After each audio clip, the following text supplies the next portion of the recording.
Miltäs tytöt täällä keittiössä näyttää? Ihan hyvä. Satu vetää tästä tämmöstä porontalien näköistä taikinaa. No niin, okei. Antakaas kun kakisettä näyttää miten Hei, onks kellään mitään kärryt kun lämpimästi kuluu laittaa? Mitä sä siitä oikein teet? En mä tiedä. Tää on mun tekemä jo.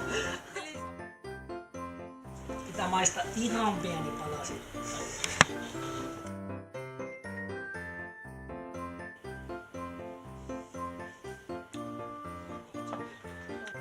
Joo, ja sit kun jutut menee alle vyön rajan, niin sit sä voit sillä hutasta aina meikäläistä tohon kaalin. Ei kakkoseen, kun yläpää.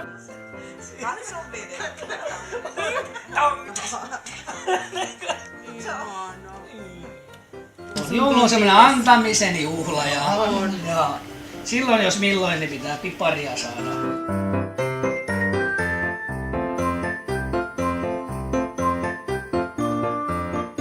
Todellakin löytänyt parhaimmat mahdolliset pipari revittelijät, jos voi sanoa niitä.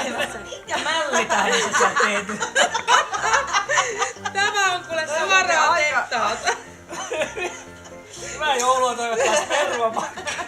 Kiitos talletuksista kaikki tältä vuodelta. Ja kaupani.fi